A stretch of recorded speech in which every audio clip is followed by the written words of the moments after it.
Welcome back to our channel study pad. আজ আমাদের আলোচ্য বিষয় দশম শ্রেণীর 15 নম্বর অধ্যায় বৃত্তের স্পর্শক সংক্রান্ত উপপাদ্য। এই উপপাদ্য থেকে যে প্রয়োগগুলি হয় সেই প্রয়োগগুলি আমরা আলোচনা করব। কোর্সে দেখি 15.1 পার্ট 3 নিয়ে, অর্থাৎ 5-এর দাগের যে সমস্যা আছে সেই সমস্যা 5 এবং 6 এই দুটি দাগের সমস্যা নিয়ে আলোচনা করব আমরা পার্ট 3-তে।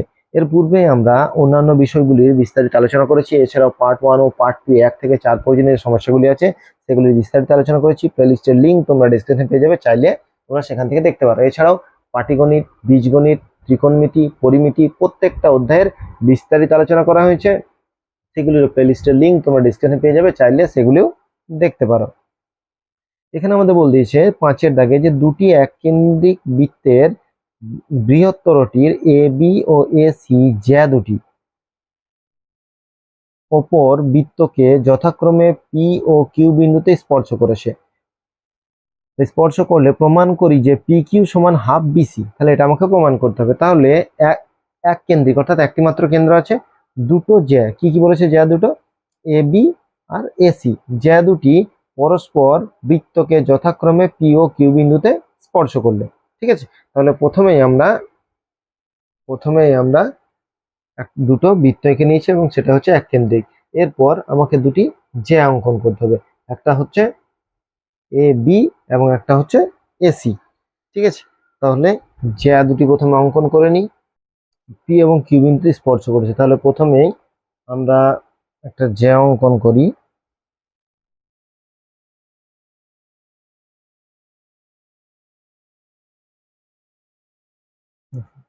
এই একটা জ্যা অঙ্কন করলাম। আবার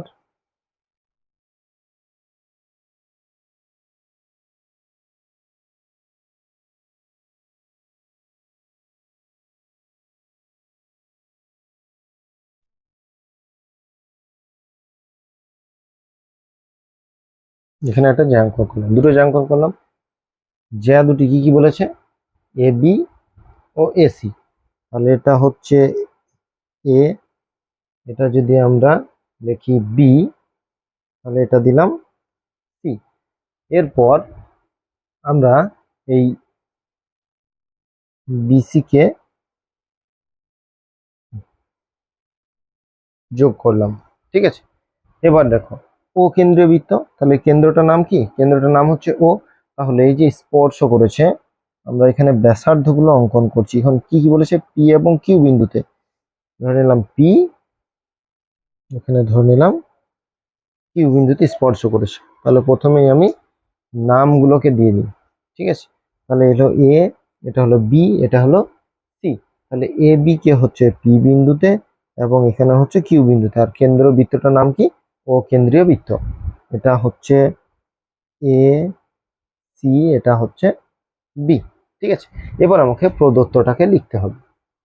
প্রদত্ত কোনটা, প্রদত্ত যেটা দেওয়া আছে সেটা, পুরো যেটা দেওয়া আছে সেটাকে আমরা লিখবো। ঠিক আছে, দুটি এক কেন্দ্রিক বৃত্তের ও কেন্দ্র বৃহত্তর বৃত্তটির জ্যা, বৃহত্তর বৃত্তটির জ্যা অর্থাৎ এই বড় বৃত্তটির জ্যা হচ্ছে এ বি এবং এসি, যে ছোট বৃত্তটিকে পি এবং কিউ বিন্দুতে স্পর্শ করছে। ঠিক আছে, তাহলে প্রমাণ করতে হবে, অর্থাৎ প্রামাণ্য। তার মানে এই যে অংশটা সবসময় প্রামাণ্যতে এইখান থেকে এই অংশটা, ঠিক আছে, এই অংশটা আমি লিখে নেব। এটা আমি আর লিখে ক্লাসটাকে দীর্ঘায়িত করছি না, তোমরা এই অংশটা কিন্তু প্রদত্ততে লিখে নেবে।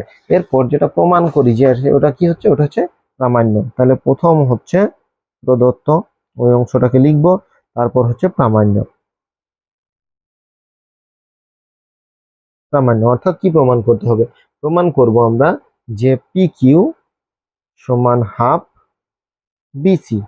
এই যে পি কিউটা আছে, ঠিক আছে, পি কিউটা হচ্ছে বিসি এর হাফ।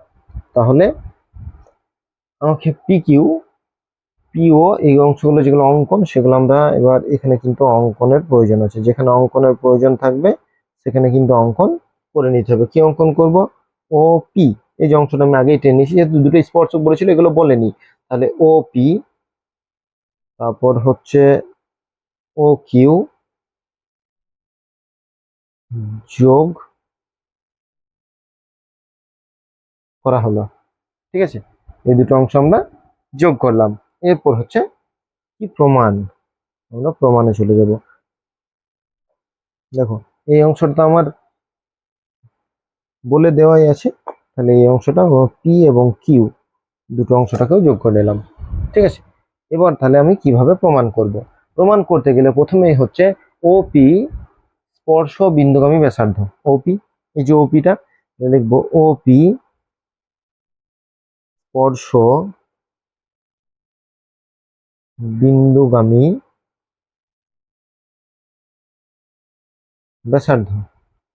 ঠিক আছে, ওপি স্পর্শ বিন্দুগামী ব্যাসার্ধ।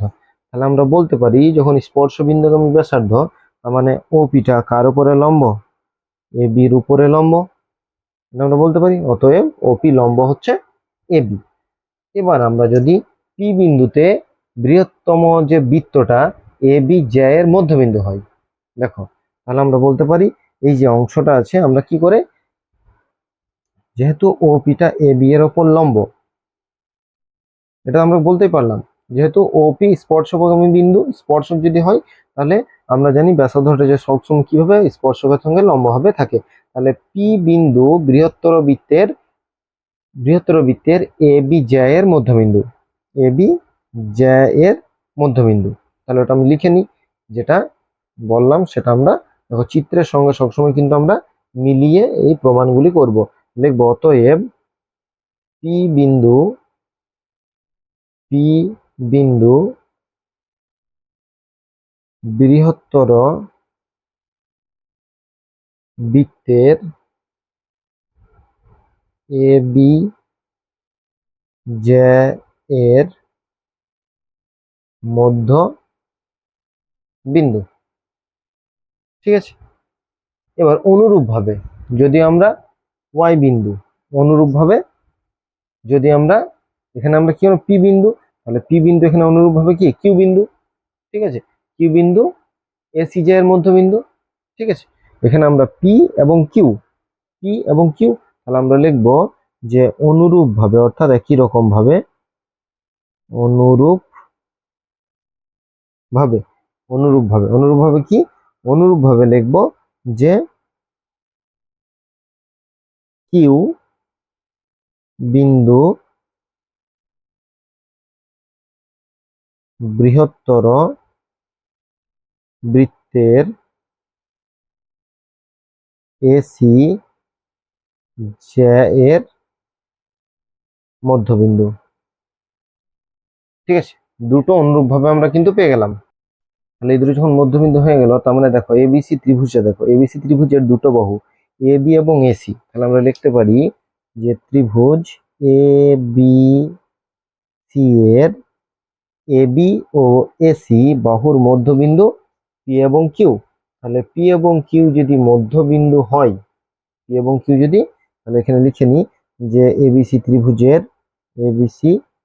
এবিসি এর এ বি ও এসি বাহুর মধ্য বিন্দু পি ও কিউ। ঠিক আছে, তাহলে মধ্যবিন্দু যখন পি ও কিউ প্রমাণ হয়ে গেল, তাহলে একটা উপপাদ্য আছে যে কোনো ত্রিভুজের যদি দুটো বাহুর মধ্যবিন্দুর সংযোগ করা হয়, তাহলে তৃতীয় বাহুর সঙ্গে সমান এবং অর্ধেক। তাহলে আমরা কি লিখতে পারি, যেহেতু এই দুটো মধ্যবিন্দু, সেহেতু আমরা লিখতে পারি যে পি কিউটা বিসির সঙ্গে সমান্তরাল। যদি আমার এটা প্রমাণ বলেনি, যদি বলে তাহলে আমরা লিখব। এবং দ্বিতীয় প্রমাণটা হচ্ছে যে পি কিউ সমান হাফ বিসি, মানে তৃতীয় বাহুর অর্ধেক হবে। এটা ক্লাস 9 এর উপপাদ্য। ঠিক আছে, এই উপপাদ্যটা কিসের? এই উপপাদ্যটা হচ্ছে মধ্য বিন্দু সংক্রান্ত উপপাদ্য। সকল প্রয়োগ কিন্তু সেই উপপাদ্য থেকেই সৃষ্টি হয়েছে। তাই প্রত্যেকটা প্রয়োগ যদি তোমরা ভালো করে দেখো, এই উপপাদ্য যদি ভালো করে দেখো, তাহলে প্রয়োগগুলো দেখবে খুব সহজেই তোমরা প্রমাণগুলো করতে পারছো। তাহলে এখানে কি হলো, এখানে এক কেন্দ্রিক দুটি ত্রিভুজ। ঠিক আছে, দুটি ত্রিভুজের ছোটটির বড়টির দুটি জ্যা এ বি এবং এসি ছোট বৃত্তটিকে দুটো বিন্দুতে স্পর্শ করেছে পি এবং কিউ। তাহলে প্রমাণ করতে হচ্ছে বিসি, এই পি কিউটা হচ্ছে বিসি এর হাফ। তাহলে এটা যখন আমাকে প্রমাণ করতে হচ্ছে, দেখো আমরা পেয়ে গেলাম যে স্পর্শ করেছে, তার মানে কি হবে, লম্বভাবে সমদ্বিখণ্ডিত করছে। তাই তো, জ্যাগুলিকে লম্বভাবে সমদ্বিখণ্ডিত করছে।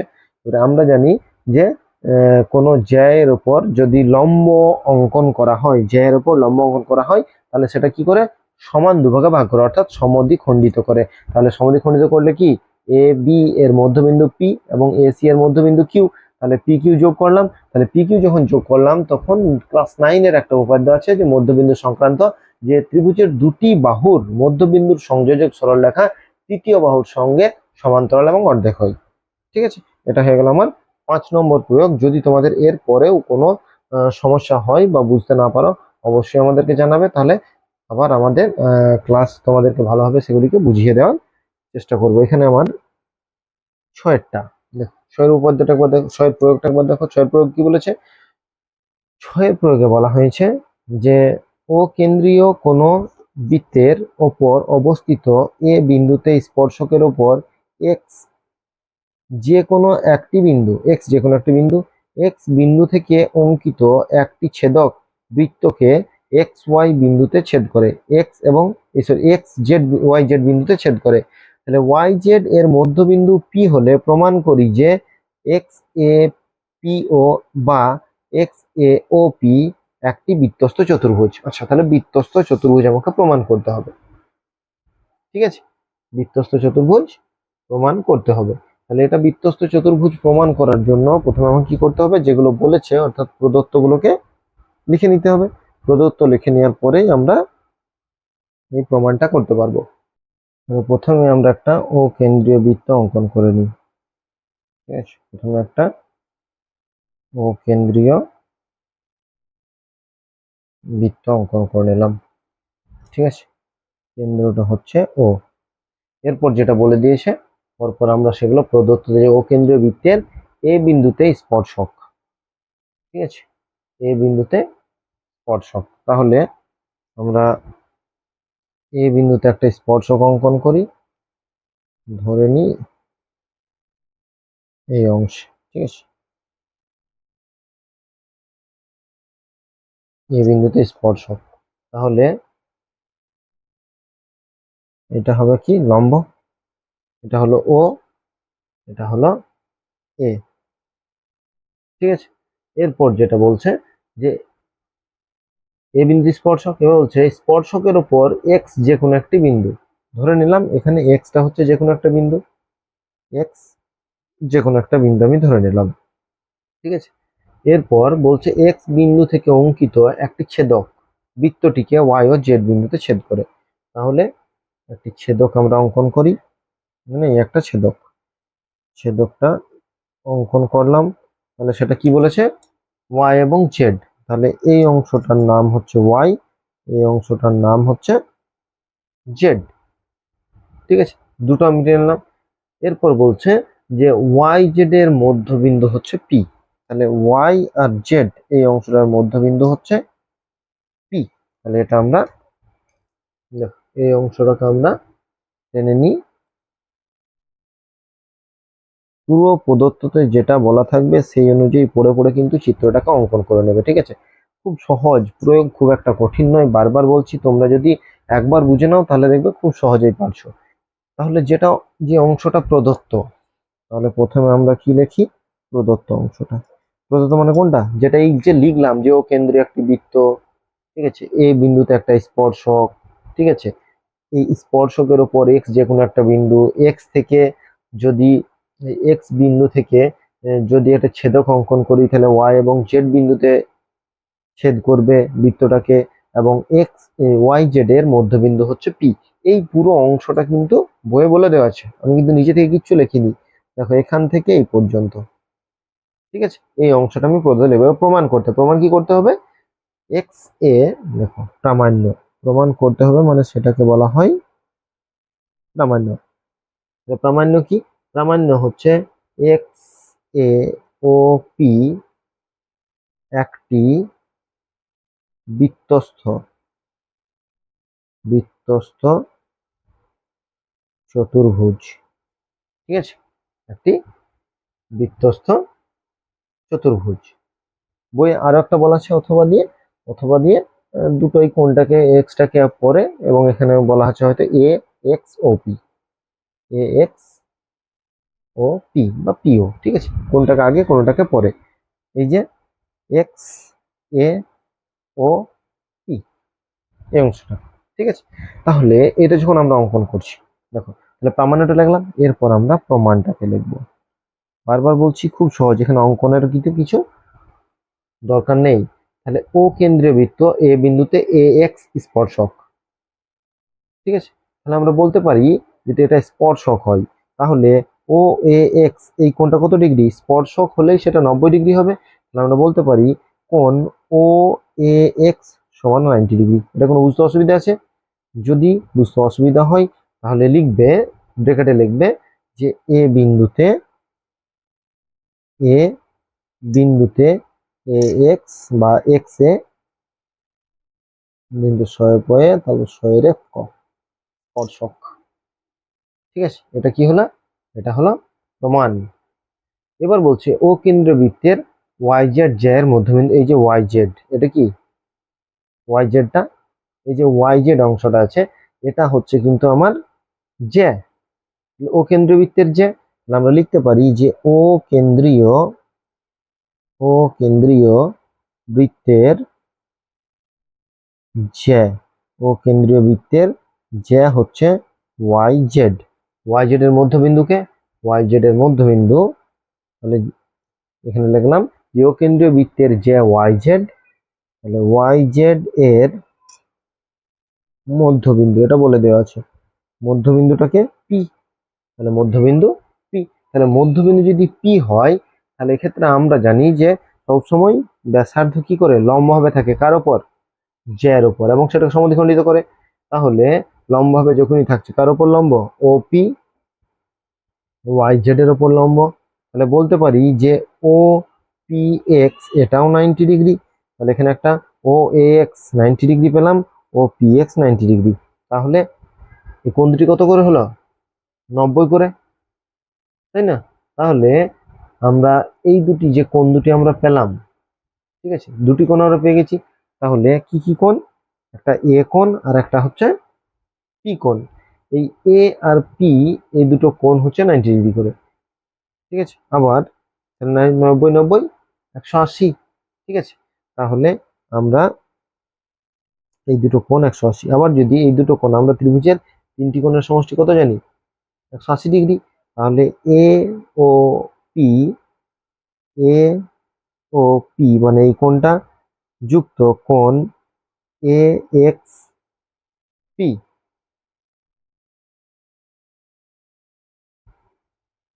এই দুটো কোণ অর্থাৎ এক্স কোণ এবং ও কোণ, এই দুটো কত 360 ডিগ্রি আছে। সেখান থেকে আমরা দুটো 90 ডিগ্রি বিয়োগ করব, ঠিক আছে, 90 ডিগ্রি দুটো বিয়োগ করবো। তাহলে কত হচ্ছে 360 মাইনাস 180, তারপরে কত ডিগ্রি, 180 ডিগ্রি বা 2 সমকোণ, ঠিক আছে, 180 ডিগ্রি বা 2 সমকোণ। এই যে 180 ডিগ্রি বা 2 সমকোণ পেয়ে গেলাম, তার মানে বলতে পারি যে এক্স এ ও পি চতুর্ভুজের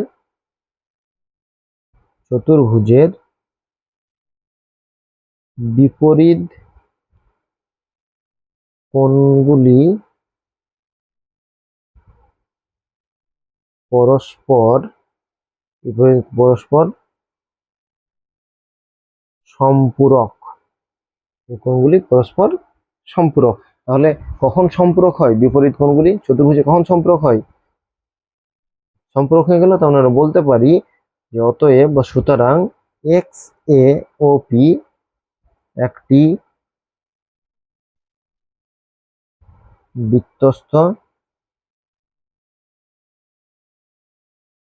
চতুর্ভুজ। এটা হলো প্রমাণিত বা প্রুভড। দেখো খুব একটা কঠিন প্রমাণ নয়, শুধুমাত্র দুটো জিনিস আমাকে প্রমাণ করতে হচ্ছে, যে যে স্পর্শকটা অঙ্কন করেছি তার মানে এই কোণটা 90 ডিগ্রি, আর একটা জ্যা এর মধ্যবিন্দু, তার মানে এখানেও ব্যাসার্ধের সঙ্গে 90 ডিগ্রি লম্বভাবে আছে, মানে 90 ডিগ্রি কোণ উৎপন্ন করেছে। তাহলে এই দুটো কোণ 90 ডিগ্রি। আবার যদি বিপরীত কোণ দুটো দেখি, দুটো কোণ 90 ডিগ্রি 90 ডিগ্রি 180 ডিগ্রি, তাহলে বিপরীত দুটো কোণের সমষ্টি কত, 180 ডিগ্রি। আমরা জানি একটা এই কোণ দুটো দেখো, এই কোণ দুটো এবং এই কোণ দুটো দুটোই কত করে হচ্ছে 2 সমকোণ। তাহলে পরস্পর 2 সমকোণ সমষ্টি যদি হয় তাহলে পরস্পর কি এরা সম্পূরক। তাহলে সম্পূরক যখনই হয়, সম্পূরক কখন হয়, যখন চতুর্ভুজটি বৃত্তস্থ চতুর্ভুজ হয়।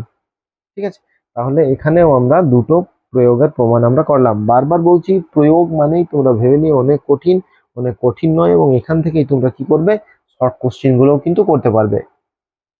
তাহলে এখানে আমরা দুটো প্রয়োগের দেখো সমাধান করলাম।